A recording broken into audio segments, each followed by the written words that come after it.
Hola amigos, saludos a todos los suscriptores del canal y a todos aquellos que nos visitan. Si no son suscriptores aún, háganlo para seguir de cerca las reflexiones, las charlas y las entrevistas que hacemos en este podcast. Hoy vamos a hablar de finanzas personales, hoy vamos a hablar de actualidad y de cómo está el país. Y para ello, hoy tengo aquí conmigo a Esmeralda Gómez López. Ella es doctora en economía, es inversora y además es escritora. Es autora del libro Tu salud financiera. Bueno, y además regenta la Escuela de Salud Financiera. De eso hablaremos en la última parte de la charla de hoy. Esmeralda, muchas gracias por estar hoy aquí conmigo. Muchas gracias por invitarme.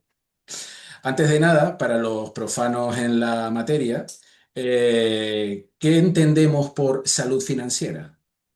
Es un concepto que llevo desarrollando ya muchos años y se puede entender como la buena gestión de los recursos económicos en un entorno favorable. Entonces, aquí ya tocamos muchos palos. Y es que la salud financiera no depende solo de la persona, depende del contexto donde tiene lugar, se tiene que poder gestionar, se tiene que respetar la propiedad privada, el contexto ha de ser favorable para que se tenga una buena salud financiera, es igual que la salud física, si estamos en un entorno contaminado o nos exponemos a agentes contaminantes, pues es posible que nuestra salud se vea vulnerada de alguna manera. Pues lo mismo, exactamente igual ocurre con la salud financiera. Se puede diagnosticar, se puede medir, se puede curar y se puede hacer un seguimiento. Es algo dinámico, no estático. No se tiene una buena salud financiera para siempre desde ahora en adelante, ni una mala salud financiera en un momento puntual, sino que es algo dinámico, igual que lo es el patrimonio neto de las personas o la valoración de las empresas. Si hablamos de entorno, en tu opinión o en tu experiencia, ¿en qué entorno estamos ahora en España? Pues históricamente tenemos que decir, o tengo que decir, que estamos en un buen momento, como lo estamos a nivel humanidad. Esta es la primera premisa que quiero decir, porque a pesar de que ahora mismo soy muy crítica para todos los que me sigan en redes sociales o en cualquier comunicación, en conferencias, a veces adaptadas también a la línea de la empresa para la que doy un servicio determinado, pero a pesar de que soy muy crítica, tengo que decir que históricamente estamos en el mejor momento de la historia, en el conjunto. Ahora bien, si hacemos zoom en Europa y en concreto en España, estamos en un momento en el que se están vulnerando determinados derechos, determinadas conquistas, determinadas libertades individuales.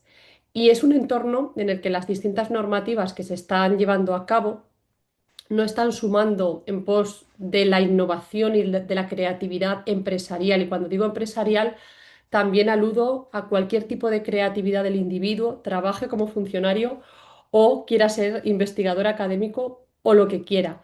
No, realmente todo lo que se está tomando en general, hablo, hay entornos que todavía protegen al individuo, al empresario, al autónomo, al emprendedor, como puedan ser, por ejemplo, Madrid, pero en términos generales, no estamos viviendo el mejor momento con las mejores decisiones. De hecho, llevamos unos años en la que empiezan a encajar distintas decisiones que no suman, sino que expulsan talento, inversión, empresarios, emprendimiento y atraen, por contra, trabajo de baja cualificación, inmigración a veces no adaptada culturalmente a la cultura que se tiene en Europa o en España. Véanse ya casos más consolidados como pueden ser Barcelona, Cataluña o Francia. Lo podemos ver ya en las calles. Hay determinadas culturas que sí se integran y hay otras que no.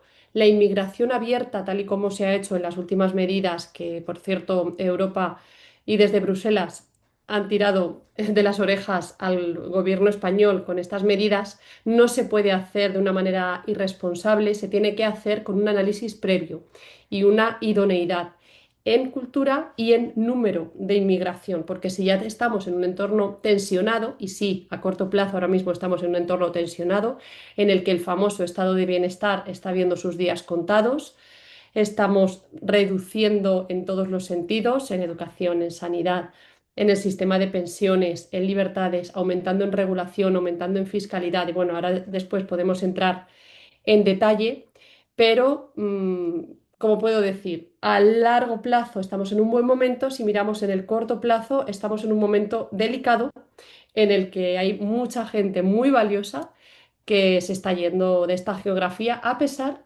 de tener todas las bondades del mundo. Y hablo del clima, de la cultura, de la gastronomía, de las personas, de la gente, de los valores que tenemos los españoles y la gente que viene de fuera, que sí viene a trabajar y a integrarse.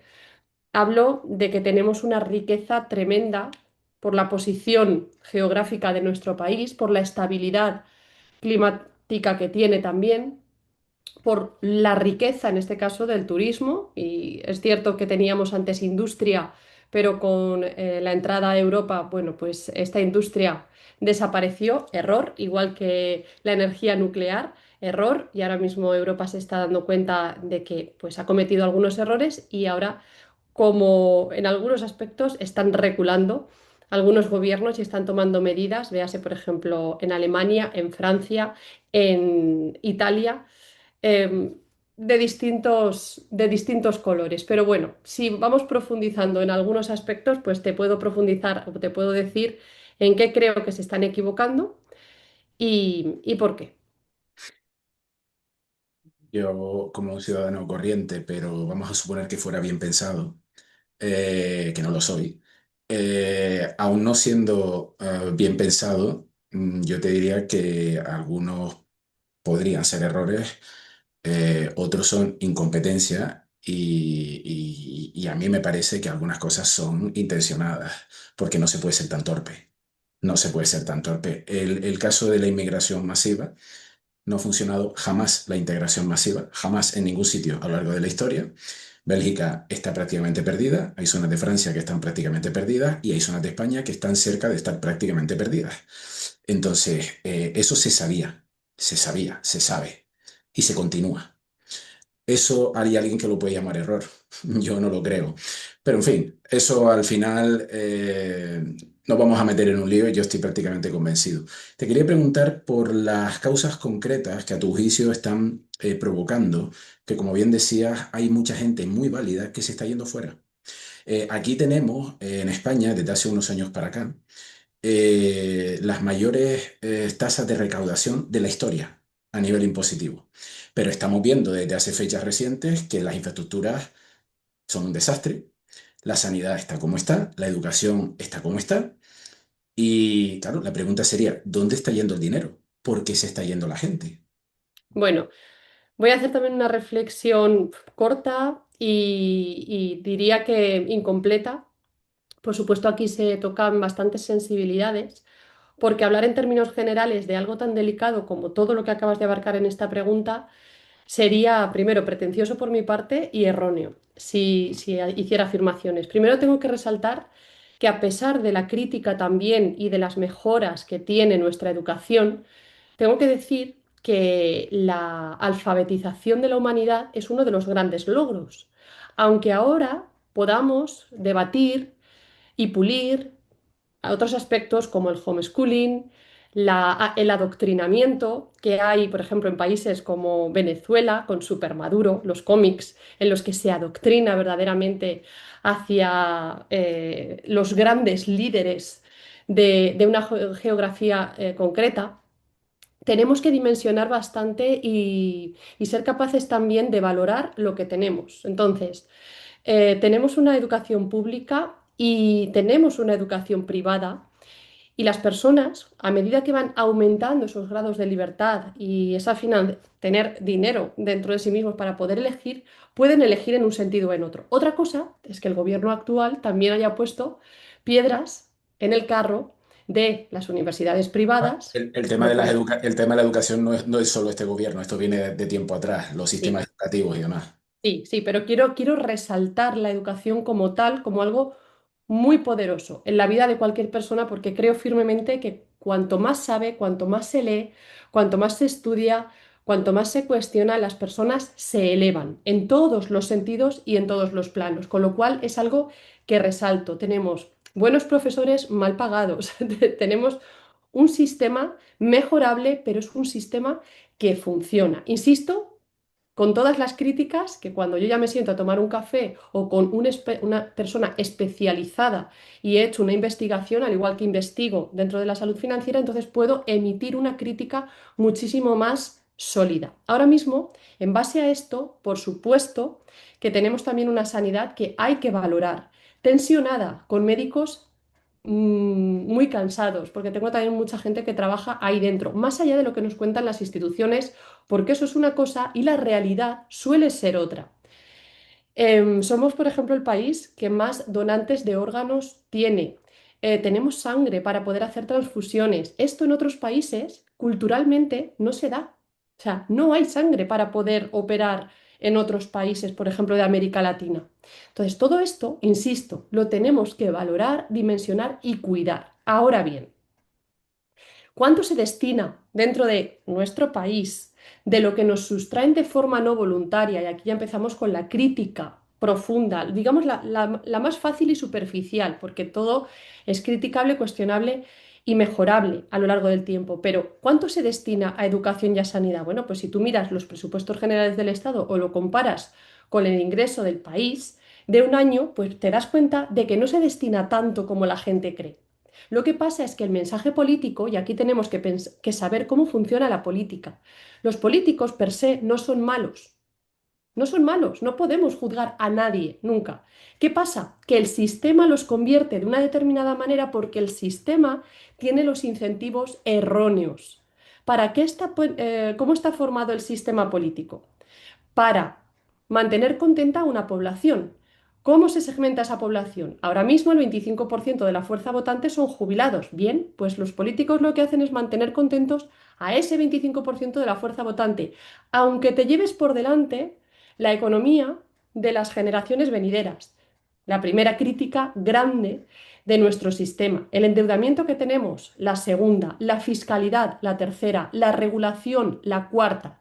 Y luego ya podíamos entrar a valorar sanidad, educación, infraestructuras, que ahora mismo está tan sonado. Bueno, pues sí, son mejorables, pero tenemos unas buenas infraestructuras y las comparamos también a nivel mundial, con lo que hay en otros países que ni siquiera hay asfalto para poder llevar mercancía de un sitio a otro, para extraer tierras raras y llevar recursos de un lugar a otro del país. Es decir, que lo tenemos que contextualizar todo, porque es muy fácil emitir juicios, facilísimo. Lo difícil es sentarte, analizar, dedicar un tiempo, incluso cambiar de opinión, porque yo misma a veces cambio de opinión cuando descubro nuevas fuentes de información. Dicho todo esto, em, lo que quiero decir es que tenemos bastantes problemas y el hecho es que nuestra economía no ha crecido. Esto es un hecho. Ha crecido un 2,8% del PIB en el año pasado por la inmigración que vino. De manera que el trabajo que había ha sido extensivo. Había más trabajo, ha habido un crecimiento. ¿Qué pasa si cortamos el grifo? Pues que automáticamente la economía española no crece nada. ¿Por qué? Porque no tenemos productividad.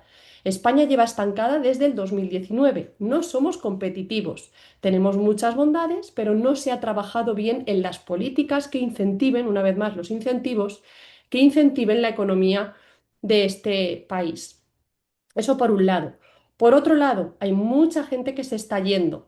Tenemos la red eléctrica ya tensionada, no se pueden conectar nuevos proyectos a la red eléctrica. Con el nuevo plan anticrisis, hace poquito el gobierno lo puso, 80 medidas, está ya en el BOE y estaba en trámite de ser aprobado. Bueno, pues la ha colado una vez más la intervención de la energía. Ahora el gobierno es quien determina quién se conecta y quién no, con un orden de prelación. Primero van viviendas, por supuesto, vulnerables, lo que el gobierno considere vulnerables, porque ahora mismo se ha trasladado también de facto el problema de los vulnerables en la vivienda, otro grandísimo problema, y estamos siendo el hazmerreír a nivel mundial por esta vergüenza de permitir la ocupación de personas que somos la inmensa mayoría pequeños propietarios y de estar solucionando un problema social que le corresponde al gobierno. Y en este caso se ha trasladado a los propietarios. Por eso no hay vivienda, los propietarios, muchos de ellos no alquilan, lo sé porque estoy en el entorno también, tengo una empresa, Crea tu Patrimonio Inmobiliario, que es de formación experiencial para invertir en inmobiliario, al igual que uno de mis libros, el de la Biblia de la Inversión Inmobiliaria, en el que conceptualizo cómo puedes invertir en inmobiliario. porque es un negocio como otro cualquiera, como el panadero que compra harina, sal y vende pan, pues esto es lo mismo, es un negocio y encima estás haciendo una labor social en contra del mensaje, de la connotación que hay también por parte de un colectivo determinado que, que ahí lo dejo, porque trato de guardar mis juicios. Dicho esto, entonces, los hechos son que hay mucha gente que se está yendo, que grandes proyectos, como por ejemplo de Merlin Properties, que es una de las empresas inmobiliarias grandes, creo que era Merlin Properties, y si no, bueno, que las personas siempre investiguen lo que digo, que contrasten. Iban a desarrollar un proyecto aquí en España, pues ya no lo desarrollan por no poder vincularse a la red eléctrica y por la inestabilidad regulatoria. No hay credibilidad por parte del gobierno para atraer la inversión y por tanto las grandes empresas se van a otros lugares. ¿Esto qué significa? Pues significa inmensidad de mensajes, ninguno positivo.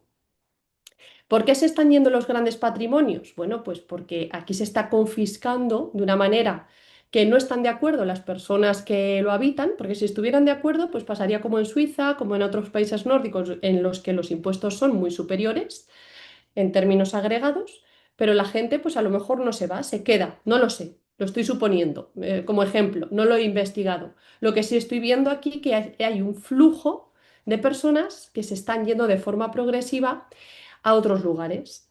Los motivos principales, la falta de credibilidad, de regulación, de proyección y la fiscalidad abusiva. Es una combinación de todo esto. Por supuesto, la salida es difícil porque dejas aquí, normalmente las personas dejan aquí a familias, a amigos, proyectos, proyección de vida, en lugar de generar aquí trabajos, de seguir generando aquí sus siguientes empresas, pues se las llevan fuera, los que pueden, porque los que ya tienen aquí un patrimonio consolidado tendrían que pagar un peaje importante y ya hay veces que no les compensa en términos económicos. Pero en el corto plazo estamos viviendo ahora mismo la decadencia europea y la decadencia de España en muchos sentidos. ¿Que es reversible? Sí, por supuesto que es reversible. En el momento en el que esto cambie y que se dé la vuelta prácticamente a todo lo que se ha hecho en los últimos años, hay una esperanza, pero se tendrían que tomar medidas a tiempo y no solo en un plano. Es complejo. ¿A qué te refieres con fiscalidad abusiva?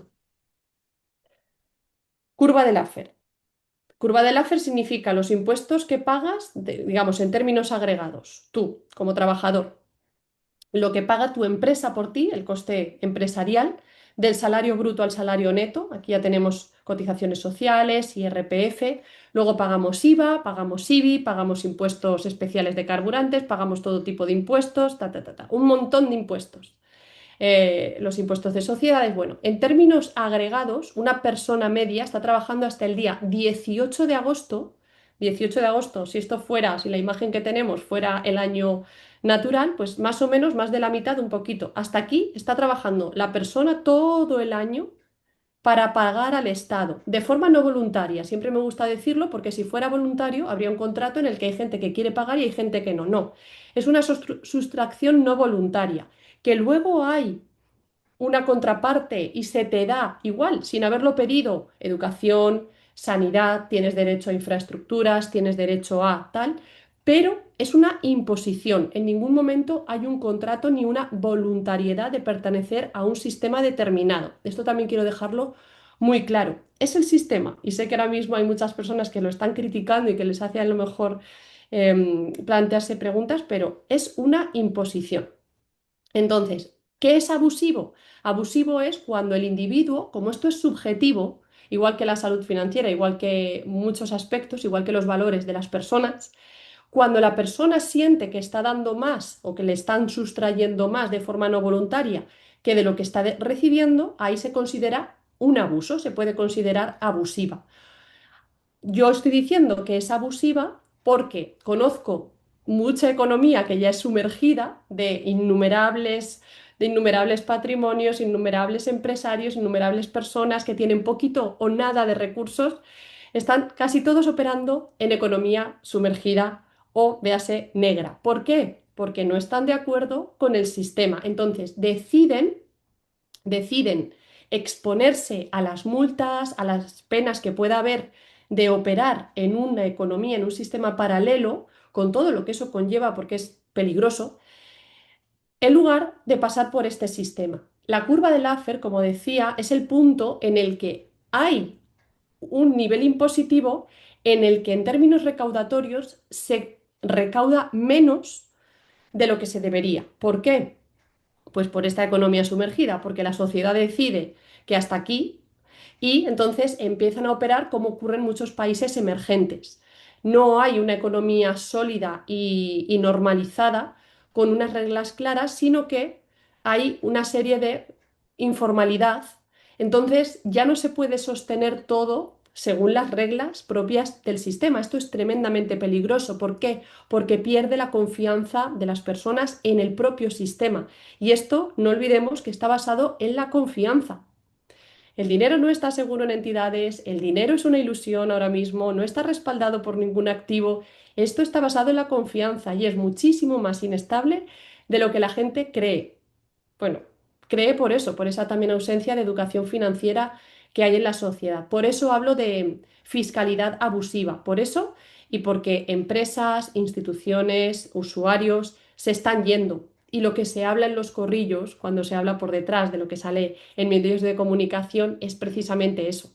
Es un malestar generalizado y además intensivo con las políticas que hay ahora mismo. Aparte, tenemos una institución, que es la institución encargada de recaudar, que tiene una serie de malas prácticas, opacidad, incentivos perversos que hay por detrás, no hay transparencia y esto lo sé también porque hay personas que trabajan allí que a pesar de que firman la confidencialidad de no poder decir nada, al final cuando tienes amigos que trabajan en estas instituciones te cuentan verdaderamente cómo funciona todo esto y no es bonito ni está bien. O sea, moralmente está mal lo que están haciendo. Aparte actúan como verdaderos, es un poco como la camorra italiana existe, la conocemos, se le respeta, se le teme. Bueno, pues esta institución de la que estoy hablando es igual, pero está dentro del propio sistema. Hay mucha gente, Yo entiendo cómo te expresas tú.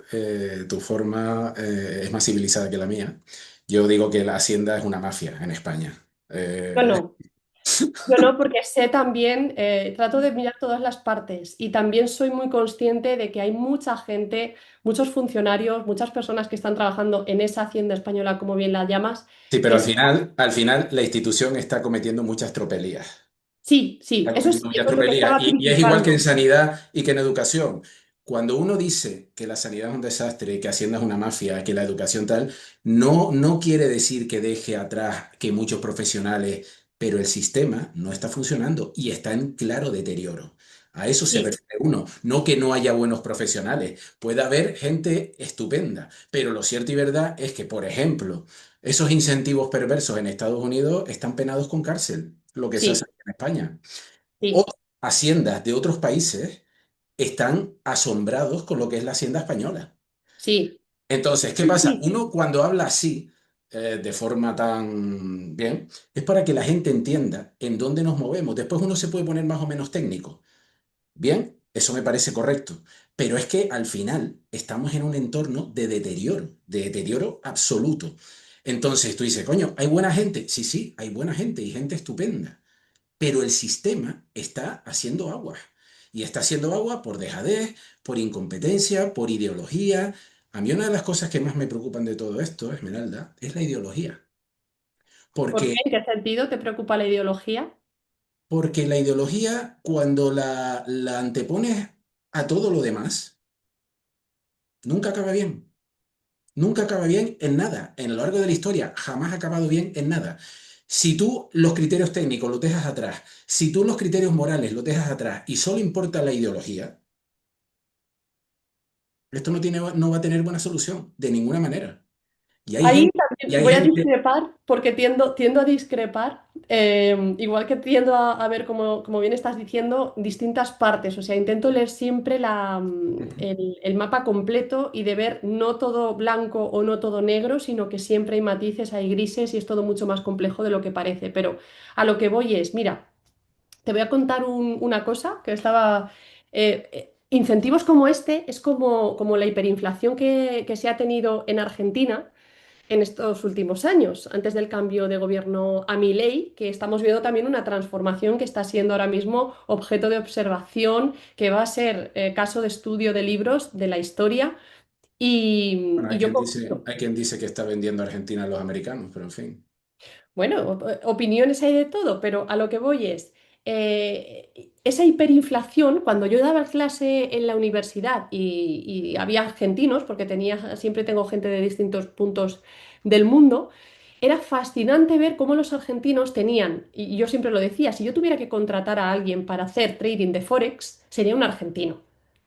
Porque se levantaba y lo primero que hacía era mirar el tipo de cambio que había para la soya, si pagaba con la tarjeta que tenía en tal sitio, porque podía sacar $200 o el blue argentino con no sé qué, y me contaba toda la historia y esto lo hacía de forma diaria. Y cómo era más interesante vender dentro que vender fuera, o si vendía fuera ya le metía un recargo del 30% por las mordidas de no sé quién, no sé cuánto. O sea, conocía el sistema perfectamente, me contaba las cuevas en las que se metían de confianza, a todo lo que no sale en los libros, me lo sabía de pe a pa y era fascinante. ¿Por qué? Porque era un entorno hostil.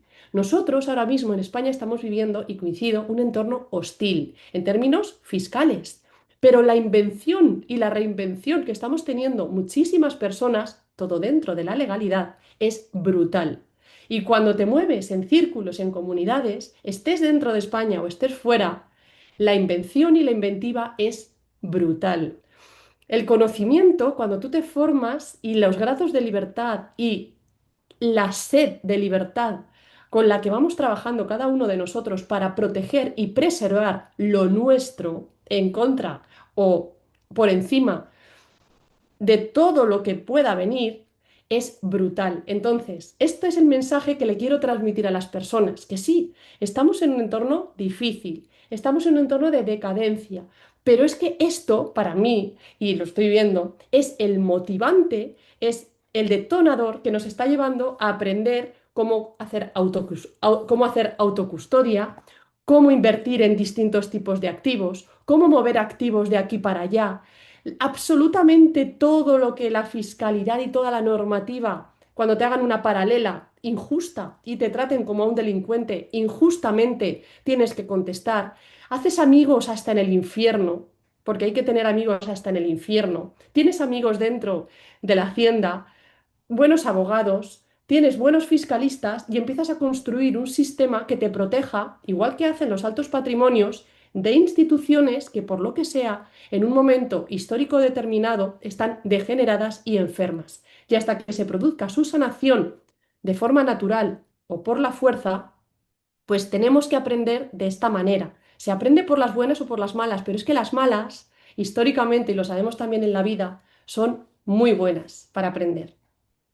Esto, he sacado este tema y de esta manera para que todo esto me lleve a la siguiente pregunta que tenía pensada para ti, porque estoy muy interesado en que me contestes qué opinas acerca del futuro proyecto que ya está en marcha, dicen que para ¿Obedeces? 2029, el euro digital.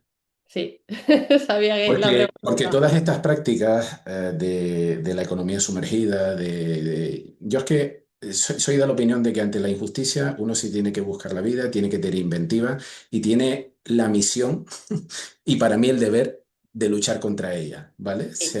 Tenga la forma que tenga. Pues vamos a dejarlo. Dime, El dime. problema del euro digital es que lo que espero que no lo consigan, con cada vez más restricción del efectivo. No creo que consigan la desaparición del todo, pero con cada vez más restricción del dinero en efectivo, si todo está en el sistema, van a tener un control casi absoluto. Justo. Pues te contesto igual que la pregunta anterior. Yo espero que salga adelante. Ahora ya sí, le he dado la vuelta porque yo también estaba en la lucha, en la educación, pero estoy haciendo un trabajo también de reflexión, de humildad, de decir, bueno, pero es que al final todo el mundo no tiene acceso a esta educación, no todo el mundo tiene la capacidad de operar en criptomonedas porque es un entorno todavía difícil, ni siquiera la comprensión de lo que es la blockchain. Bueno, pues cuando llegue y sea el detonante, habrá mucha gente, igual que ahora, que ya está operando y que se lleve su patrimonio manera que no han podido acabar con el sistema de la blockchain y finalmente los bancos han abrazado este entorno, ahora ya tú puedes almacenar bitcoins en entidades bancarias, antes no, ahora ya te piden que las declares. Bueno, hay muchísimas formas de hacer la trazabilidad incluso anónima. Hay piscinas donde tú pones el bitcoin, se anonimiza, luego lo sacas y está anónimo. O sea, hay muchísimas formas, muchísimas ya, y las que se van a ir desarrollando a medida que el entorno, insisto, se ponga más hostil. El mensaje que quiero transmitir en este caso no es gris, es absolutamente blanco o negro, como lo queramos elegir. Las CBDCs y el euro digital es un arma contra la libertad individual y hay que luchar contra él. Este es el mensaje para todos. ¿Cómo se lucha contra él? De dos maneras. Jamás te lleves tu liquidez ni al Fondo Primero Europeo, que ya han creado un fondo europeo para conseguir la liquidez de los casi 500 millones de europeos que somos para poder financiar los proyectos de Europa, que, insisto, no están remando en el buen sentido. Europa tiene que despertar, igual, por las buenas o por las malas, lo hará. O a lo mejor no despierta y la gran civilización que podría haber sido, pues se va al garete. De eso dependerá de los gobernantes, porque son ahora mismo los que tienen todavía el poder de manejar en contra de mi voluntad, concretamente, la vida de millones de personas. Pero eh, que se equivoquen ellos y que cada uno reme por su patrimonio y el de su círculo más cercano. En cuanto a las CBDCs, es tremendamente peligroso porque esto es como cuando en la Edad Media todo el mundo pasaba por el arquito para darle al fisco los impuestos y aquí va a ser lo que él quiera. Y es más peligroso todavía. Ahora mismo en China ya existe el crédito social. En función del comportamiento de los ciudadanos chinos, a pesar de ser una comunidad opaca que nos llega simplemente lo que ellos quieren que llegue en cuanto a información, condicionan las actuaciones de su comunidad. Véase, si una persona emite demasiados gases contaminantes o si tiene determinado comportamiento en público o hace esto otro, pues ese crédito social, esa puntuación, ese scoring, sube o baja. Y en función de eso, el dinero que tiene ya almacenado y perfectamente con la trazabilidad, se ve condicionado al comportamiento que viene supeditado de este organismo totalitario, observador, a lo panóptico de Jeremy Bentham. El ojo que todo lo ve, como el gran hermano. Entonces, en Europa están intentando hacer algo similar. Yo ya recuerdo alguna charla que estaba en una entidad cuando yo trabajaba por aquel entonces y claro, los directivos estaban lavados para decir el mensaje que tienen que decir. Recuerdo una charla en la que nos vendían lo malo que era el dinero en efectivo y lo bueno que era pagar con tarjeta, con medios digitales. Y yo hice una pregunta incómoda y comprometida ante toda la sala. Recuerdo ese día. A lo que voy es, el dinero en efectivo, no tengo por aquí, pero el dinero en efectivo es fundamental ahora. La gente tiene que tener dinero en efectivo y pagar todo lo que pueda con efectivo. Tan pronto cobre, saca efectivo. Tan pronto cobre, saca efectivo. Cuando nos digan del Fondo Europeo, aquí no va ni un euro. Se lleva a otros lugares. ¿Cómo nos lo van a vender también? Nos lo van a vender con ventajas. Aquí siempre hay incentivos. Castigo, incentivo. Van a intentar que nos llevemos el dinero con ventajas fiscales. Imagínate una remuneración del 4%. Tráete aquí tus euros, conviértelos en digitales y te los remuneramos al 4%. Es la manzana de Blancanieves, envenenada. Hay que decir que no, hay que mantenerlo en distintos lugares, en distintos lugares. No voy a entrar en distintos lugares, pero hay que tener también el uso de efectivo y, por supuesto, todo aquel que pueda utilizar Bitcoin, que utilice Bitcoin y monedero frío. Monedero frío, ¿por qué? Porque te lo puedes llevar donde tú quieras. Lo puedes tener tanto como persona física como persona jurídica. Por supuesto, lo declaras. Tal y como te dice tu querida Hacienda, tú lo declaras. Lo tengo aquí, pero ya es tuyo, eres tu custodio, eres tu banco. No dependes de absolutamente nadie. Y puedes viajar con un pendrive y llevar en la cantidad que quieras y ya no los 10.000 euritos limitados, 9.999, que te imponen por normativa internacional. Hay Y no he una, entrado en otros metales preciosos ni en otro tipo de activos que se pueden llevar de un sitio a otro sin límite de cantidad. yo por ejemplo, en el caso, Dentro todo de la legalidad. sí, sí, pero en el caso de los metales preciosos, yo por ejemplo tengo la opinión de que, bueno, quizás es mejor tenerlo en mano que, que en papel, como quien dice, ¿no? Pero Por bueno, supuesto, metales preciosos, físicos, y no digo en tu casa, a lo mejor en alguna de tus casas, si tienes varias, o en algún lugar donde nadie sepa ni se imagine, y donde lo puedas tú almacenar, pero físicamente, por supuesto que sí. O sea, el dinero, tu patrimonio, cuanto más cerca esté de ti, es mejor. a mí me preocupa la mentalidad de la... de hecho, me voy a adelantar ahora porque en realidad te voy a hacer varias, varias preguntas sobre la marcha, pero ya me las contestas tú como, como quieras. Pero a mí me preocupan varias cosas aquí. Una es la falta de cultura financiera, la falta de cultura financiera, que es verdad que nunca se ha favorecido, ¿vale? A la gente corriente, en los colegios, en los institutos, en la universidad. Realmente no hay una cultura financiera, ¿vale? De la población en general, en mi opinión al menos, Mientras ¿no? me lo preguntas, voy a sacar una cosa que viene a colación de esto. Pero me preocupa que en el caso del euro digital, por ejemplo, mucha gente, para mí es una de las mayores amenazas que tenemos en el horizonte a corto o medio plazo, me preocupa que mucha gente piense, bueno, yo no tengo nada que ocultar, a mí me da igual, o ya pago con tarjeta, no uso efectivo, a mí me da igual. Claro, no caen en en mi opinión, no caen en la cuestión para mí fundamental, y es qué derecho tiene esta gente a hacer lo que está haciendo, sin contar con la gente. Esto nadie ha pedido esto. Es decir, claro, tantos años criticando los chinos, el régimen, oiga. Usted está pretendiendo hacer exactamente lo mismo y la gente puede elegir ahora porque hay dinero en efectivo. En el momento en que no lo haya, que repito, no sé si lograrán. En Nigeria, en Nigeria, por ejemplo, no lo consiguieron.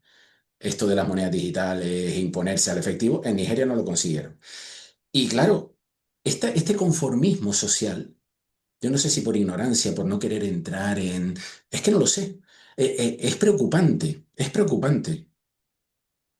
Vale, has tocado tres cuestiones. La primera, educación financiera. La tercera, conformismo social. Y la segunda, te contesto ahora, mira lo que tengo aquí. Iniciativa legislativa popular. Proposición de ley para el impulso de la educación financiera en el ámbito educativo y social. Es la tercera que voy a llevar al Congreso de los Diputados. La tengo aquí ya preparada. He ido ya en dos ocasiones. Las dos me lo han rechazado, pero voy a ir una tercera ocasión. En cuanto me lo aprueben, o me lo vuelvan a rechazar y tenga que volver a ir, necesitaré 500.000 firmas. Voy a tener que movilizar un pequeño ejército de inconformistas para que a su vez recaben 500.000 firmas. Estamos hablando de medio millón de firmas válidas, es decir, unas 700, 800.000, para eliminar luego las no válidas, duplicadas, etcétera, en aproximadamente un año. Este es el primer punto. Empiezo por el tercero, bueno, continúo por el tercero, el del conformismo social. A mí ese me preocupa mucho, lo hemos vivido también en algunos entornos muy recientes en los que ha habido un único mensaje y en el momento en el que hacías preguntas que iban en un sentido paralelo simplemente para investigar, como haría cualquier científico o cualquier persona curiosa, eras Estamos hablando de lo que absolutamente... pasó en el mundo hace 6 años. Sí, estoy hablando de eso. No te preocupes porque eso no es motivo de baneo a día de hoy ya. No, ahora no, pero en su momento yo sí lo recuerdo como que había un único mensaje, porque yo hice preguntas por una cuestión médica a Tú y la yo. hora Sí, sí. de querer conocer verdaderamente los motivos, las componentes de la vacuna, saber cómo se No solo había... había un pensamiento único, sino que además iban a cortarle la cabeza a cualquiera que hacía Eso algún es. comentario al respecto, que es por donde creo que va. Mm. Eso es, eso es. Entonces, en esos entornos y en ese entorno en concreto, a mí sí que me preocupó lo vulnerable, pero bueno, ya lo intuía directamente por cómo somos, por la naturaleza propia del ser humano. Somos absolutamente maleables, condicionables. nos dejamos llevar por el entorno. Hay muchos experimentos, el experimento de simular que se electrocuta y electrocutar, parecer que estás electrocutando a tu compañero que no conoces de nada hasta límites que los propios investigadores tachaban de sádicos. Todos pasábamos por ese filtro, o sea, hay muchos. Ahora mismo ese experimento no se podría hacer porque ya no pasaría el filtro de moralidad. Pero bueno, no dejaron secuelas, que se hicieron secuelas psicológicas. El caso es que hay muchos experimentos en los que se pone de manifiesto lo vulnerables que somos. Y al final hay un sesgo de moda, hay un efecto rebaño, hay un... Pues esto es la realidad con la que tenemos que jugar. De hecho, la economía conductual, que es una ciencia relativamente nueva, derivada también de la ciencia económica, que es una ciencia social, que esta es otra de las críticas abiertas también que se hace desde la Escuela Austriaca de Economía hacia la propia economía keynesiana, que ha sido un error tremendo, que es lo que ha llevado a estar gobernando como si la economía fuera una ciencia exacta. Yo que he habitado los dos mundos, no tienen nada que ver. Se rigen bajo metodologías completamente diferentes. Las matemáticas es una ciencia exacta y la economía es una ciencia social. No se puede pretender gobernar la economía como si fuera una ciencia exacta, con modelos exactos, y decir que es un error económico el hecho de que la realidad no se comporte como el modelo matemático que hay aquí. Claro. Es delirante, pero es la realidad que estamos viendo ahí fuera. Entonces, hay muchas cosas que hay que ir mejorando y estamos en ello. Entonces, educación financiera es fundamental. Tengo esperanza porque cada vez somos más. Se consigue con una sola persona, te lo digo por las cosas que ya he conseguido, pero lo estoy viendo en innumerables instituciones con las que colaboro también. Se consigue cambiar el mundo a medida que tú vas dejando semillas de pensamiento en personas. Ahora mismo las personas que nos están viendo algo se les habrá quedado, algo les cambia por dentro, algo hacen para su economía personal, sin grandes pretensiones, en la economía en la que ellos lleguen, en el marco en el que ellos lleguen. Y a partir de ahí, dentro de este pensamiento colectivo, sí que es cierto que las personas tienen que ir desarrollando a su propio ritmo un pensamiento propio y crítico. Como suelo decir yo, y esto lo digo abiertamente, desconfía de mí la primera. Es la única forma de que como sociedad podamos cuestionar momentos vividos como el COVID, momentos vividos como cuando solo te cuentan una verdad en conflictos bélicos, cuando solo te cuentan un mensaje concreto en entornos vulnerables en los que te tienes que posicionar y si no lo haces de una determinada manera se te tilda de malo, en el que, por ejemplo, en el conflicto Rusia-Ucrania, a los rusos que venían a España, pues no se les podía abrir cuentas corrientes por el hecho de tener la nacionalidad rusa. Se ha tachado con connotación negativa a toda la cultura rusa, cuando la cultura rusa tiene una riqueza y una grandeza histórica que la gente, que les invito a las personas a que investiguen, a que lean el ballet, los escritores, los cineastas, Pero si es que tienen, empresarios. si es que son Europa, tienen más que ver con nosotros que otros muchos que incluso estamos dejando Justo, entrar aquí. justo, a lo que voy, justo. A lo que voy es que invito a las personas a cuestionarlo todo, porque estamos en un entorno de condicionamiento mental y de lavado mental tremendamente peligroso. Que no lean los medios de comunicación habituales. La televisión, para que la gente lo sepa, los medios de comunicación, muchos de ellos, están financiados por el gobierno y por los distintos partidos políticos, con lo cual aquí hay un conflicto de interés. Muchas empresas detrás, en su cúpula directiva, tienen antiguos miembros de partidos políticos y hay intereses detrás. Entonces te cuentan un mensaje determinado, ideológico, tal y como tú decías, que ya está sesgado, que ya está limitado. A mí misma, cuando me han hecho en algunas entrevistas en algunos medios de comunicación, han tenido que pulir las entrevistas y cortar mensajes, dejarla bonita, y yo he dicho, vale, por supuesto, ¿por qué? Porque quien me ha hecho la entrevista es un periodista majísimo que tiene un trabajo por el que le están dando a lo mejor 20.000 euros al año y él tiene que comer. y no tiene grados de libertad para poder hacer lo que le dé la gana, para ser un periodista independiente. ¿Sabes cuándo? Y entonces acepto esa adaptación para que lleguen determinadas ideas con una capa de barniz y bien pulidas para que se encajen con esa ideología de ese medio de comunicación determinado. O sea, la verdad y la realidad de la sociedad es mucho más compleja de lo que ahí vemos, pero que gran parte de lo que vemos es mentira. Es mentira. Es un teatro con actores y actrices que te cuentan determinadas cosas que tienen a su alrededor un montón, pero un montón de instituciones, de medios de comunicación, de partidos políticos, de todo tipo de familias nobles, absolutamente todo, y no sabes realmente si es verdad o no, incluso en la ciencia, en la propia investigación académica. ¿Quién os creéis que financian gran parte del contenido? Todo lo que hay ahora alrededor de la sostenibilidad, la Agenda 2030, la cultura. O ¿Sabes sea, sabes de qué me estoy dando cuenta? Y perdona que haga este pequeño inciso. sí, sí, dime. Digo, podría tener 3 o 4 podcasts fácilmente, porque según vas hablando.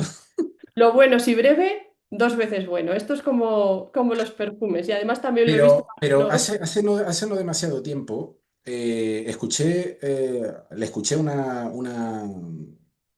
algo que dijo Omar Vidal, un tipo al que sigo, que me parece un tipo muy coherente en muchas de las cosas que dice y demás. Eh, y él decía, y la verdad que yo estoy bastante de acuerdo en que es cierto. Y yo aquí en este podcast es una crítica brutal a las instituciones, a la política y además al sistema, básicamente. Eh, pero claro, las personas también tienen un elevado grado de responsabilidad sobre lo que consumen. Es decir, tú tienes la obligación también de filtrar lo que te está llegando. Es decir, no todo es culpa que es culpa de los medios, de la política, del sistema, de los organismos supranacionales. Lo es. El sistema está totalmente viciado, estoy de acuerdo. Pero la gente tiene un componente de responsabilidad muy grande porque la mayoría de gente, incluso cuando ve las noticias, se queda con los titulares, no profundiza, enseguida se polariza. Cualquier tema que sale a día de hoy, eres tú contra mí. Es que vivimos en esto ahora. Sí, lamentablemente sí, pero voy a profundizar un poco en este aspecto. ¿Por qué? Vamos a ver. Estamos hablando de que estamos en un entorno todavía, desde mi punto de vista, en muchos sentidos, hablando en términos institucionales también, inmaduro. Estamos, yo misma, todo el mundo, todos, tú, todos. O sea, esto es para que todos estemos en el mismo saco. Somos seres, somos como niños pequeños que vamos alcanzando madurez a medida que vamos viviendo, que vamos evolucionando, que vamos cada vez haciéndonos un poquito más sofisticados. Ahora bien, hay mucha gente que no puede ni llegar a fin de mes. Mucha, muchísima. Y aquí volvemos otra vez al punto de partida inicial. Y aquí sí son responsables principalmente bancos centrales, con este aumento de la oferta monetaria que devalúa la moneda y hace que cada vez la gente sea más pobre con el mismo dinero, aumento de precios. Los bancos privados con este coeficiente de reserva fraccionaria crean también dinero de la nada, con lo cual el empobrecimiento sostenido de la sociedad es un mecanismo para empobrecer a la sociedad misma. Entonces, ¿por qué voy aquí? Estoy hilando, o sea, te voy a llevar al punto que quiero. La gente es independiente o empieza a poder ser independiente cuando tiene patrimonio. Y estoy hablando de dinero. ¿Por qué? Tú si no tienes patrimonio, si no tienes un duro, lo que haces es ir a trabajar y callarte y acatar lo que te diga el de arriba, porque tu trabajo está en juego y tú tienes que dar de comer seguramente a uno o dos hijos. Y a lo mejor tienes que hasta mantener a una tercera persona o a personas mayores, dependientes, que este tema tampoco lo hemos tratado y es un gran drama social y se va a hacer más drama a lo largo de los próximos años, porque la población está envejecida, en general en Europa. Si tú no tienes grados de libertad, por eso yo trabajo por la salud financiera de las personas, porque a medida que tú vas ganando más dinero, vas teniendo un colchón financiero, empiezas a ahorrar, empiezas a invertir. Estoy hablando de toda una vida. Tú ahí ya puedes cambiar de trabajo y dejar de aguantar al jefe que no soportas. Tres cuartas partes de la población no soportan su trabajo. Por eso, el 25% no está totalmente relacionado, pero sí, la causa principal es el dinero. El 25% de las personas tienen problemas mentales. Todo esto también se deriva en el aumento de las medicaciones para todo, para antidepresivos, para dormir, para poder lidiar con la vida.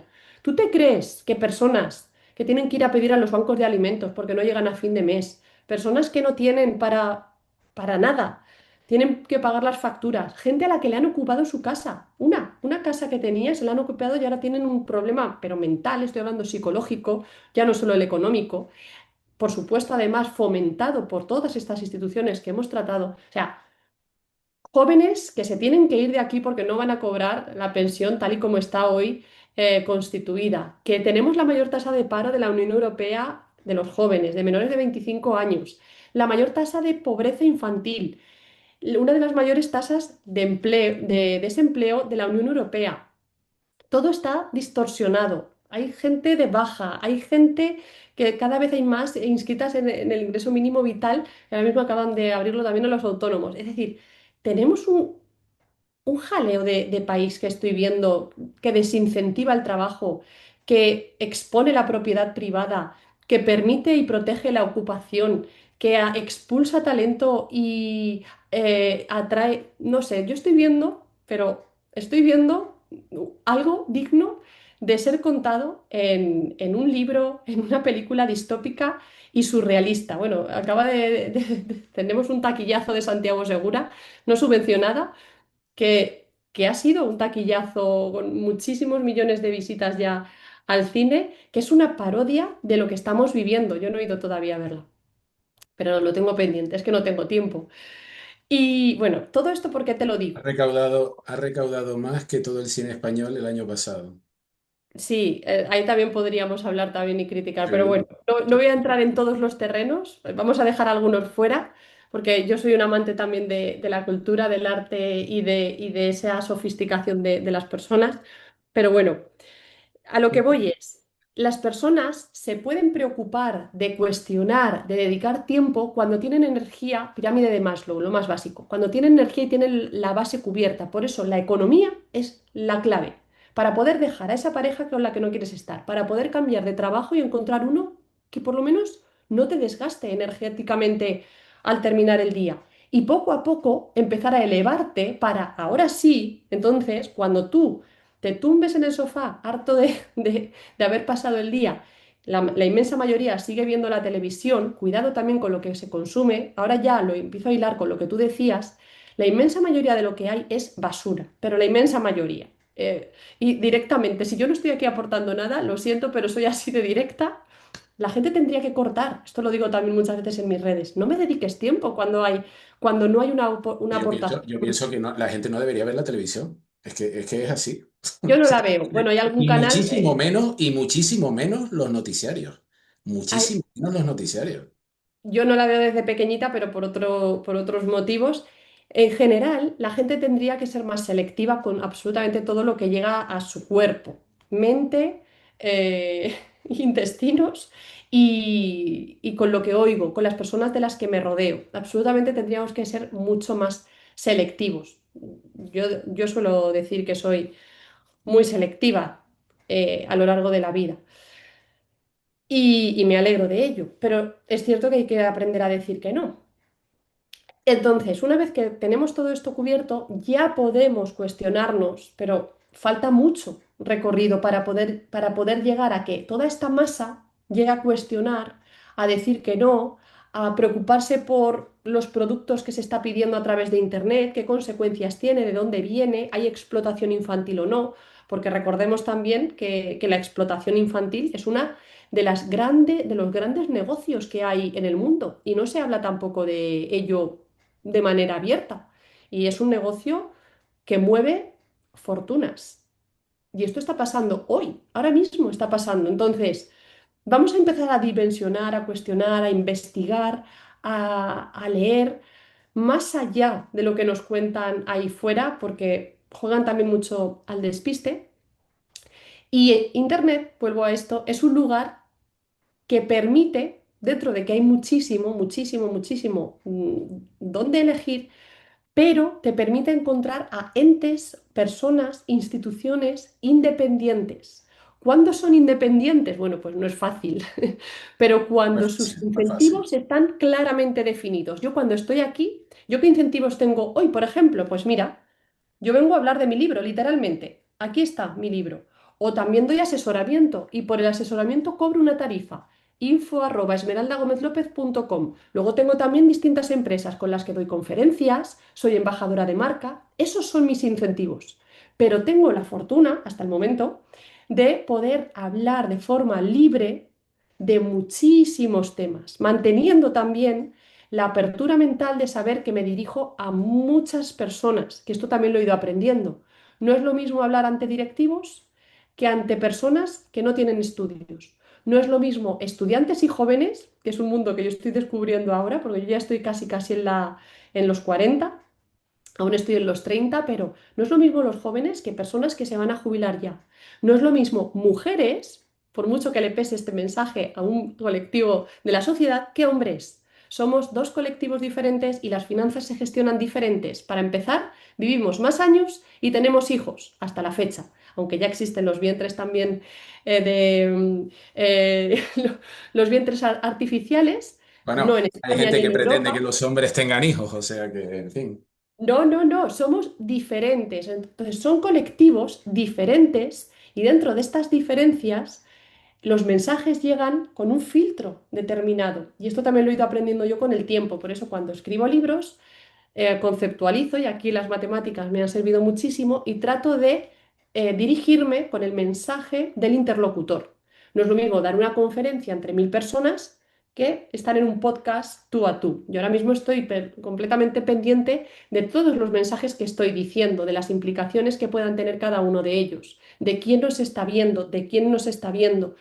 Tengo y tenía ya pensado todo lo que se va a ver dentro del encuadre, porque esto es información que va a llegar a la persona que hay al otro lado y que yo no conozco. Es decir, es tener un poquito más de conciencia de lo que estamos haciendo. Bueno, en este podcast puedes tener la tranquilidad de que todo lo que estás diciendo, la charla sale íntegra. Aquí no hay problema. Bueno, Esmeralda, ya para terminar, háblanos del libro, ¿vale? Tu salud financiera y de la escuela. Pues el libro tiene dos partes principales y es un libro transformador diferente a lo que viene existiendo. La primera parte es conceptual, es más elevada en términos de valores, de instituciones, de qué aspectos impactan directamente en la salud financiera del individuo. Cuento muchísimas curiosidades que la gente nos espera, como que, por ejemplo, el aspecto físico condiciona las decisiones de las personas. Véanse algunos sesgos que existen, las distintas instituciones que ahora mismo pesan muchísimo en la economía personal. Y la segunda parte, una vez que ya hemos sentado las bases, digamos como este marco conceptual o marco metodológico, la segunda parte es completamente práctica, dinámica, lúdica. Es lo que la gente quiere leer más. Por eso le he puesto en la segunda parte, porque para mí es muy importante, como bien decía también al principio, desarrollar esta reflexión, este pensamiento crítico. En la segunda hay un test de autoevaluación financiera. Hay herramientas que están ligadas con Economy, que es una de mis empresas, que es la primera red social de habla hispana del mundo, con distintas calculadoras, como para, por ejemplo, en el libro tú puedes saber por cuánto te estás vendiendo, cuál es tu ratio euro-hora, puedes calcular tu porcentaje de libertad financiera, puedes proyectar cómo va a ser tu patrimonio neto en base a tus costumbres. Dimensiono bastante, es un libro multicultural y atemporal, he tratado de que sea algo así, porque lo que quería era que la salud financiera sea comprendida como algo holístico, como algo que tiene múltiples caras. No se puede separar de los sentimientos que cada uno lleva, ni de la parte subjetiva. Por ejemplo, el condicionante hacia el dinero, lo que yo pienso hacia el dinero, eso es una capa que ya va a filtrar todas mis decisiones iniciales. Si yo tengo una connotación negativa hacia el crecimiento y la riqueza y yo veo al empresario como alguien malo, yo me voy a autosabotear en el momento en el que intente construir cualquier proyecto, pero sin darme cuenta. Es algo que está dentro, en la capa más profunda de cada uno de nosotros.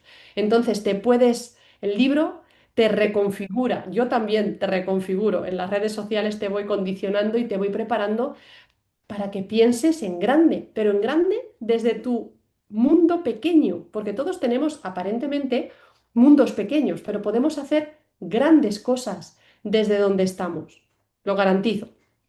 Entonces el libro está funcionando muy bien, ya va por la segunda edición, gracias a todos los lectores, a los miles de lectores que ya se lo han leído. Gracias también a todos los que me enviáis comentarios y fotos. Me hace mucha ilusión cuando el libro lo vais subrayando y me enviáis fotos con posits por Instagram, por el correo.